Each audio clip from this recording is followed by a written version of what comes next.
facing a team that's out of playoff contention, but it looks like they're still fighting hard. You know, they've beaten a couple of really good teams this year.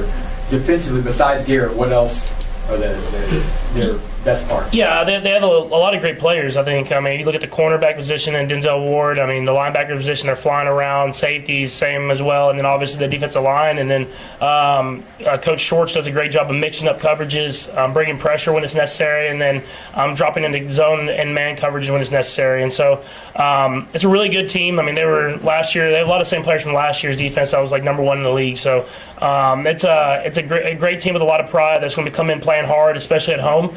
And we understand it's going to be a great challenge. We're going to play our best football to win.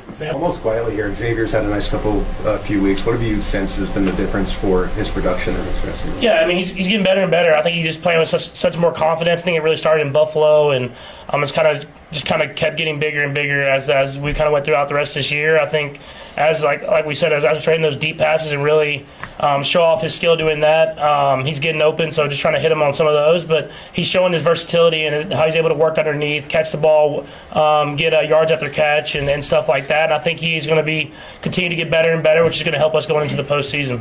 What is the process of adjusting to pressure? Whether there's none of it, whether there's a lot of it, like in game, what's the process of feeling out how that's going and adjusting to it?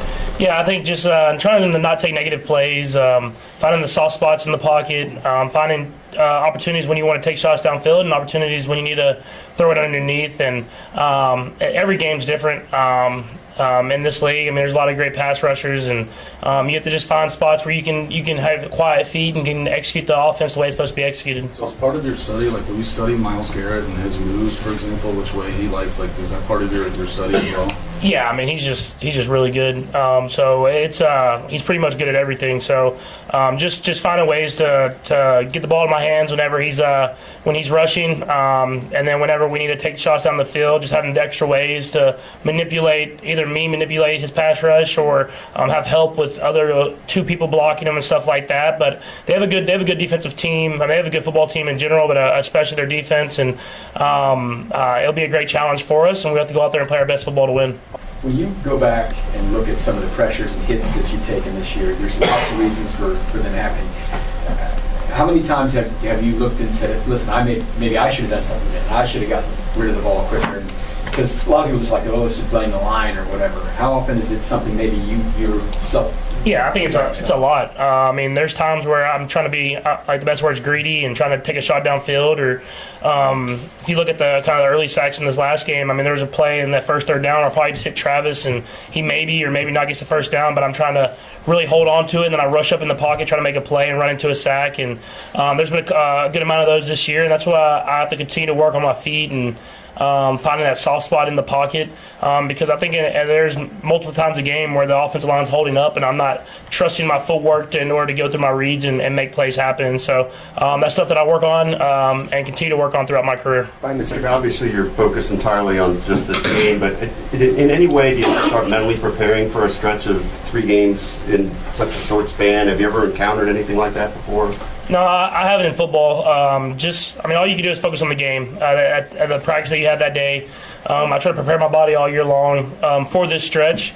That's tailoring my workouts, it's tailoring how you practice and you prepare. And the coaches do a great job of taking care of us with the practice field. I mean, we practice hard as anybody, but they know how to kind of dial it back when we need it. And I think Coach Reed has a great plan going into it, so I'll follow that and focus on this opponent. And then as we go into another short week next week, and then one after that, I'll focus on those opponents then. Well, Patrick, when it comes to close games, you guys have been really good at it, especially this year. I don't know if it's like what's the secret or whatever, but you know, a lot of fans when they watch games, they get a little nervous watching it. But for you, how do you stay so poised and calm in those moments? And what's your message to fans who watch these nervous games? Yeah, I mean, I think when I'm not on the field, I'm nervous as well. So I mean, I have total confidence in our defense and everything like that. But it's just when it's out of your hands, it's hard to not be a little bit nervous. But I think in the moment when I get opportunities, I just try to execute the game plan, execute the play that's in front of me. not worry about the whole entire drive, and then get us into position to score and win the game, and then rely on my teammates to go out there and win it. And so it's obviously a lot of experience has helped me keep a calm mindset in those moments. But we continue to work and get better and just find ways to win, and whatever way that is, we're good with it. What was it like when you first saw the schedule come out to see kind of this little layout here?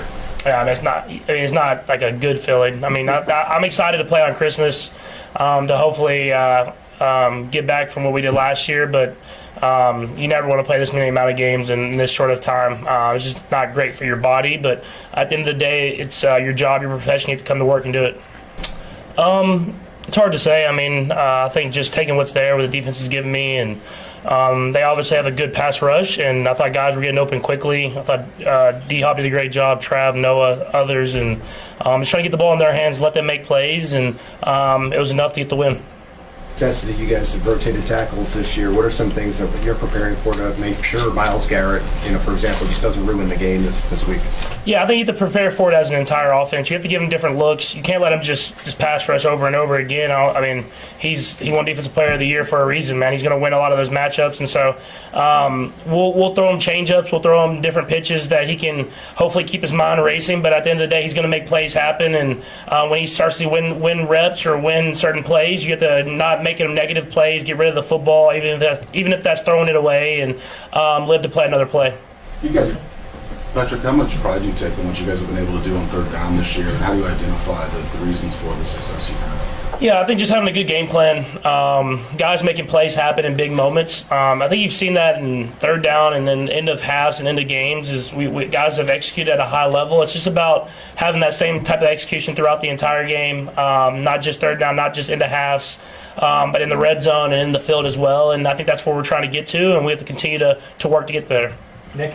Patrick, when you're going through the week with the offensive line on protections and film and that type of stuff, what's kind of that process like throughout the week without giving away exactly? Yeah, no, we obviously meet through our protection plan meetings throughout the week, and then I have separate meetings with some other offensive linemen, and we talk through just kind of what they're thinking, what they're feeling, and then at the end of the day, we have to go out there and do it. And I think that there's been a lot of great moments. There's been moments that we want back, but that's everybody. That's not just them. That's me.